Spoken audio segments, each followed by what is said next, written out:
Pour yourself a fresh cup of awakening with Coffee with Wally, the podcast that brews enlightening discussions with a grind of the past and future. Join host and seasoned broadcast journalist Wally Wood of the Wood News Group and co-host Andy Valudes, the marine marketer and master strategist from Marketing Dynamics, as they explore the past, present, and future. Dive into a world where technology and globalization intersect with prophecy. Each week, Coffee with Wally links ancient and recent history to tomorrow, making sense of today's rapid changes through the lens of Revelation 13. Don't miss any episode. Visit coffeewithwally.com and subscribe for your weekly espresso of insight. Coffee with Wally, a fresh cup of awakening, awaits you. Coffee with Wally, where understanding our times becomes clear over caffeine. All right, we're back. My name is Andy Valudes. I'm your co-host of Coffee with Wally, here with your host with another edition of the Coffee with Wally, Wally Wood. What's going on, Wally? How you doing today? Good morning, Andy. The host with the most, huh?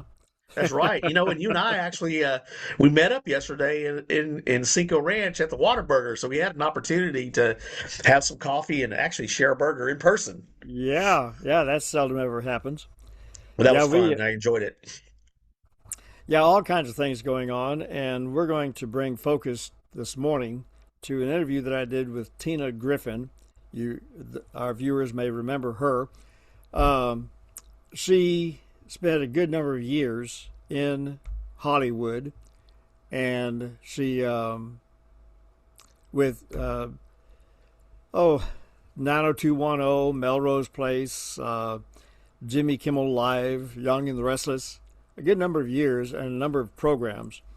And in our initial interview with Tina, we unveiled her frustrations with Hollywood while she was there and how the Lord led her out of that and into her own ministry called Counterculture Mom. And you can find her at her website, counterculturemom.com. And primarily she brings focus to the dark side of Hollywood. And she mostly addresses parents and their kids on what to look for in today's movies, what to avoid, how to be a Christian in a highly secularized media world, things like this. She's on a number of different networks, both in broadcast and online, and she's become a real good close friend. And right after we did that first interview with her, she invited me on her show, and we were talking of all things about UFOs. She's had a fascination with UFOs since she was a kid. She claims to have encountered some as a child, and so this has fixated her attention on that. And with the uprising interest nationally and globally on their existence, having spent over 20 years myself at NASA, I'm very familiar with NASA's fixation on finding life in outer space. And so this is what Tina and I were focusing on, was that particular issue, and I had done some historical and biblical research into UFOs, and so we took the conversation in that direction as well. I think you'll find it fascinating, especially the historical review of UFOs, what we call UFOs today, and written by a couple of well-known, highly respected historians in their day, about 2,000 years ago, in Rome and in Israel. So that's what we're going to bring to focus today, is my interview with Tina, and it went nationwide, and I hope that you enjoy it and that you pick up on something from it and that you're encouraged by it, because people are questioning, are there real aliens out there? Is there life on other planets? Things like this. So I hope that this will give you a balance in your understanding so that you can share it with others. So that's what we're talking about today, Andy.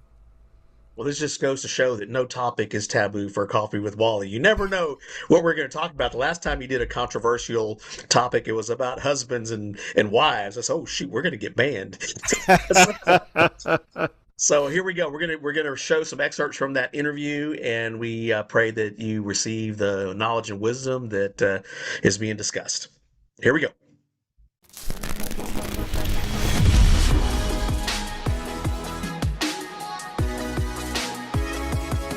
Remember what Grandma said, garbage in equals garbage out. Let's keep the garbage out and put quality TV shows, movies, social media that is biblically based in our kids' brains.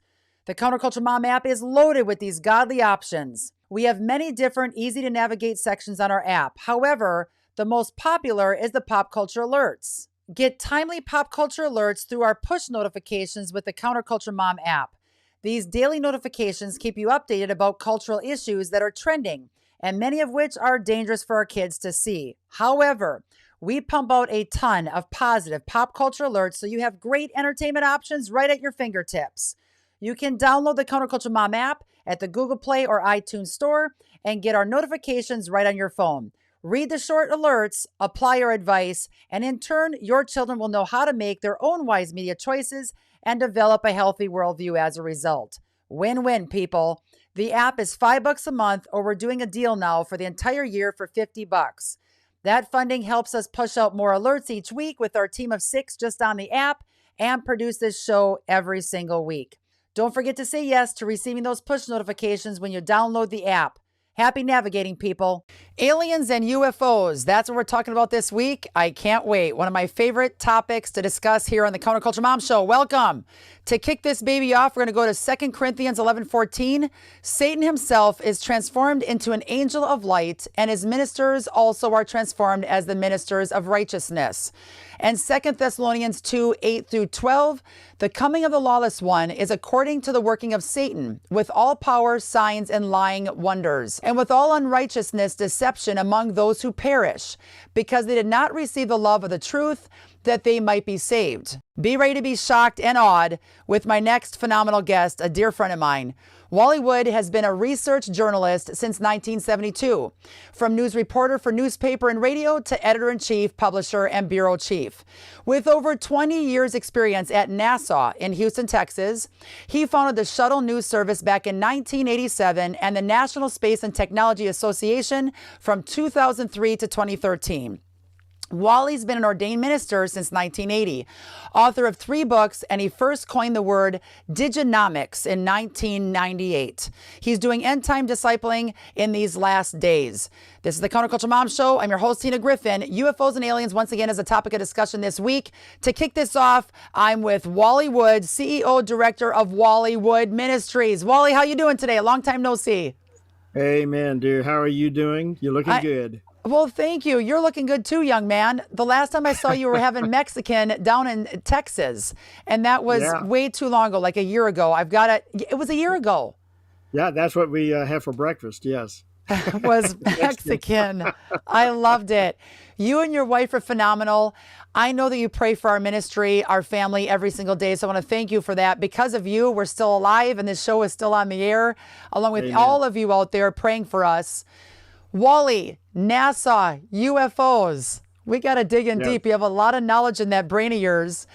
You research, write, and report on global events and trends that are signs of end-time Bible prophecy being fulfilled. Matthew 24:34. Wild times we're living in. Please tell us, Wally, you spent over 20 years in the space program in Houston as a journalist. What is your background there? I started in 1972 as a young journalist, but my very first assignment was to put forth the NASA story that went nationwide into every library. What you see on the screen now is a venture that I was a part of in the 80s called Space Smart. I was hired because of the fact that I had started the Shuttle News Service, which is the picture in the upper right of that. And in the bottom right, there's a photo of me with Gene Cernan and astronaut Joe Allen at our very first press conference when I started the Space and Technology News Bureau for NASA. And that was the very first news bureau that NASA had at the time. So that's how far back I go. And it's been and of course, it was broken up in spurts of time. But the point is, it started in 72 and then in 2013. And that's the next slide that you have in that is when I started the National Space and Technology Association in 2003. And we grew to become Houston's major technology association at the time.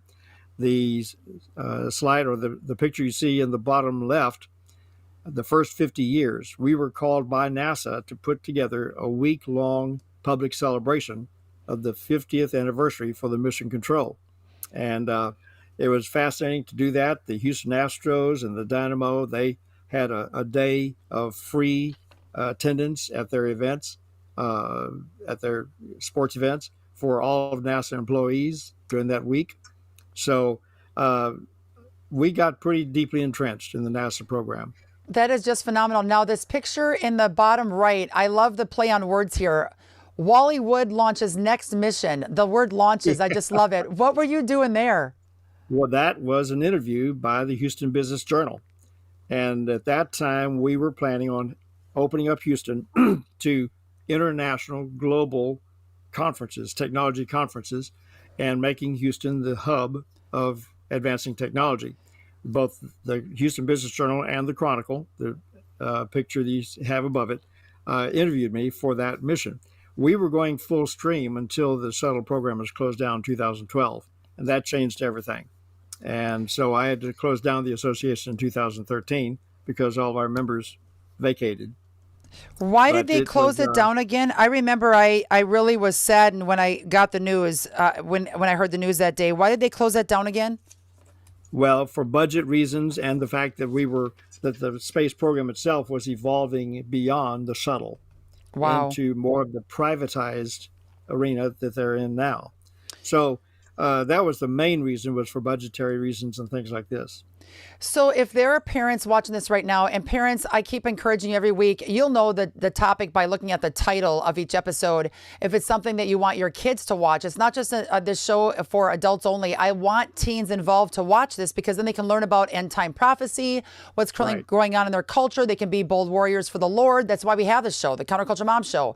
It's to help other moms and dads coming from Counterculture Mom. Because I get the question, hey, can dads tune into this? Can grandparents? Yes. I'm the counterculture mom. You're the counterculture mom. You're the counterculture dad, the counterculture grandparent. Fill in the blank. Counterculture teen, counterculture toddler. Today we have to be counterculture toddlers. Wally, go figure. The reason why I'm saying all that is Wally's info needs to be heard by the masses, including the teens, the next generation. If people tuning in right now are saying, wait, my son wants to get into the space program, my daughter wants to get involved with NASA, where can they go for schooling that you think is credible in today's backwards society with our corrupt education system? Like, where would you guide them on? Take these classes in high school, go here for college, and then you can get involved in this phenomenal space program. Well, the STEM program is going pretty strong across the country in schools everywhere, science, technology, engineering, and math. I would definitely encourage kids to get involved in whatever STEM program their school offers. After we lost the momentum of the National Space and Technology Association, I changed the name to National Science and Technology Association, and even started the National STEM Foundation as a result. Wow. And we were trying to revive and pick up where we left off. Okay. But again, that was in its infancy at the time. But yeah, pursue any STEM program that you have in your school and follow suit on that. All right, everybody, you heard it from Wally himself, the NASA pro. Wally, we have a lot to discuss today. I'm so excited about all this stuff. Did you ever discuss the subject of UFOs with anyone at the Johnson Space Center? On occasion. It wasn't a prime topic. Everybody had their own programs going on, but I did speak to a few astronauts and engineers and scientists and people like this and get their feedback. And it was mostly for their feedback, but the main reason for NASA's existence is to find life in outer space. And they're very bold about that on their website. And they've got some pretty high up officials that have confirmed that. That is their main reason for existence, is to find life in outer space. So you have a phenomenal slide with some dirt on it. I want everybody here to listen to Wally as he reads this off for everybody. What did Matt Mountain, director and Webb telescope scientist, say? Yeah, he went on to say that just imagine the moment when we find potential signatures of life. Imagine the moment when the world wakes up and the human race realizes that its long loneliness in time and space may be over. The possibility we're no longer alone in the universe. That's what he said. And that kind of serves as the spiritual undertone of why NASA exists. So, Wally, are we alone? What are your thoughts? Is there life that we don't know about? I have an answer for that, but what are Well, your thoughts? I do not believe that there is additional human type life out there, but there's plenty of evidence, especially from the scriptures, having to do with the spiritual entities, the fallen angels. And it's an intriguing virtue. Why is our solar system set so far apart from all the other known solar systems? There's a spiritual reason for that. Why in the world is NASA so hung up on aliens, spacecraft, and the UFOs? And we have an image to go with this again that you can refer to. Well, they're not so much hung up on the UFOs like everybody else is right now, but it falls within the scope of what their interests are. And simply stated, they want to find life. They're in search of life on other planets. That's why we spend a great deal of money studying the other planets and other universes and solar systems to see if they have anything close to what we have in planet Earth. So they're convinced that there is life out there, and they're just looking to see it. Okay, why are they so hung up on that? Are they, what is the reason for that? Again, you had many decades ago, back to the Eisenhower administration and the like, you had sightings of UFOs even before that. Right. We just didn't know how to identify them or anything of this nature. But the American government, and not just ours only, but others as well, when the space program really got started, picked up on this concept. Are we the only ones in all of the universe like us? And if you remember, I think it was the Pioneer spacecraft that they launched decades ago. And it's got an emblem on board that shows us as people and tries to identify who we are to anyone who should pick up on that spacecraft, wherever it should crash or land. And it's still floating out there. It's still going. After 20, 30 years, it's still sending back signals. This is just... So, yeah, we have a hang up on this. This is just nuts. When I'm out of here, and I still think that when the Lord told me at the age of 10 that I wasn't going to die, not going to have a funeral, and I was just talking about this to a dear friend of mine, Diane Canada. She's been on our program before. And we were at a banquet last night. She goes, Tina, the signs, the headline news, it's matching up. He's coming back anytime. I'm like, got that right. I was giving her fist bumps. It's just eerie to see all this alien chatter that's now in the air with the government releasing files, video footage. It's all in the headline news. By the way, I don't know if you know this. This just happened a couple weeks ago. My husband's working in LA for the California fires. And he said, Tina, was driving down the street. You're not going to believe it. There is an alien church in LA. And then he looked up some stuff online and sent it to me. And these pastors of this new alien church in Los Angeles said there's going to be a lot of alien action, a lot of demonic activity that they don't see demonic. They believe in aliens. I believe it's demonic in 2027. Right. And I'm like, it's right around the time frame of, what I'm thinking in my brain. Yes. There's so much chatter about all that. Okay, so you've indicated to us that you have done some background historical research into this subject and that you have shared this publicly. What have you found? And you have some really good teaching on this. Do you want me to go straight to the slideshow so we can show everybody what you found? Go right ahead. Ahead. Okay, let's do this. Here is the first one. Walk us through this, baby. There's probably no more respected historian than Josephus in his day, writing about Bible history. And in his book, Wars of the Jews, he was an eyewitness to the fall of the city of Jerusalem, to the Romans in AD 75 or 70. Here's what he wrote. Besides these signs, a few days after that feast of unleavened bread, on the 21st day of the month of Artemisius, a certain prodigious and incredible phenomenon appeared.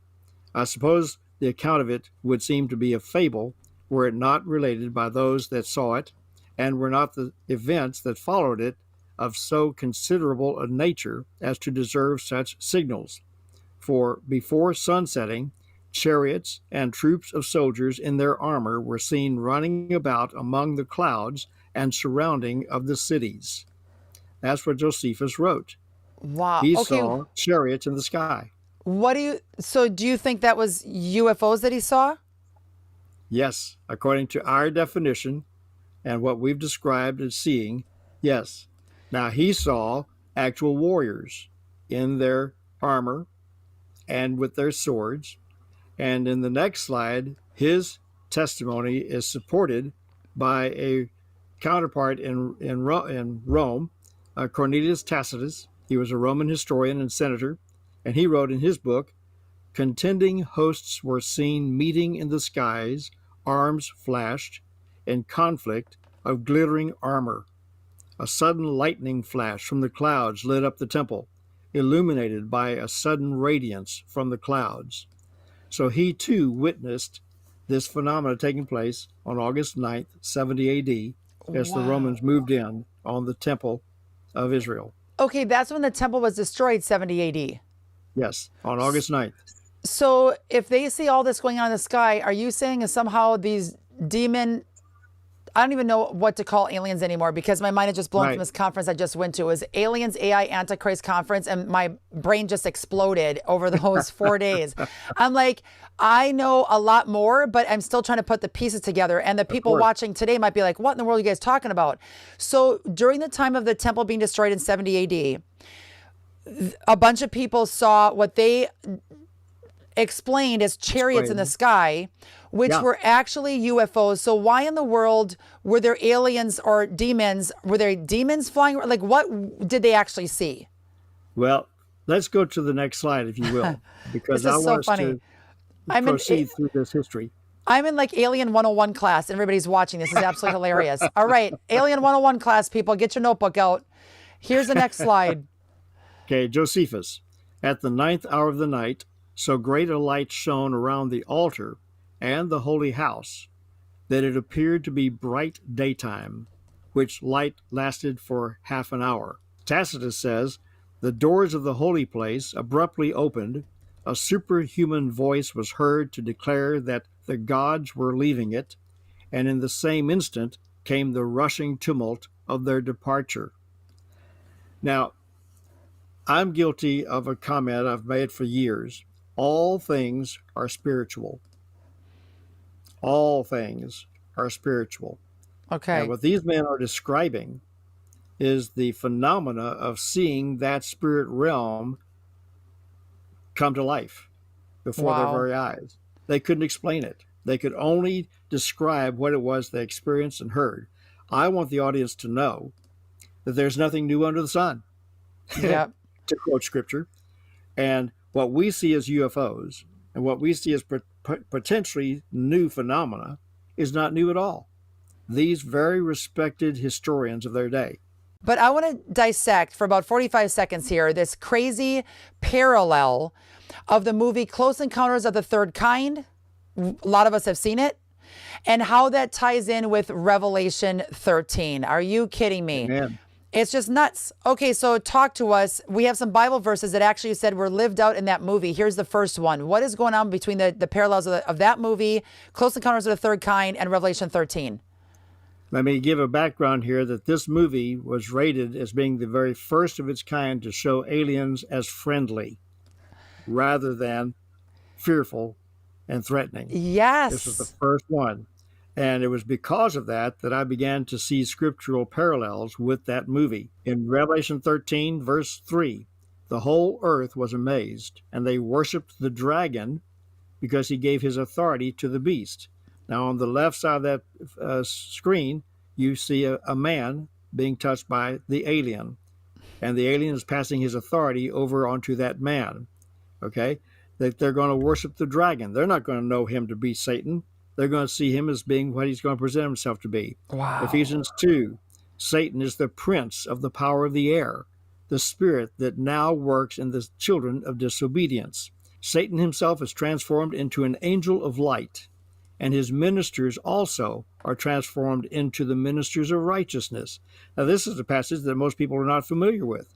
And yet here we had a movie in which these aliens were presented as friendly and approachable and kind. Wally, you have a phenomenal website with 15 seconds left. You guys have to write this down. Go there. If you're listening via radio, American Family Radio, remember this. It's an easy website. WallywoodMinistries.com. WallywoodMinistries.com. And I take you to my other 5 websites. Oh, I've got that's 5 perfect. websites. This is perfect. So this is a landing page for everything else you're working on. Another great website you have is therevelationfile.com. Therevelationfile.com. You have a home, about, events, outreach, and resources. One World Index, special. Gosh, it's just amazing. Wally, you rock. I cannot wait to see you again. Let's do some more Mexican. Amen.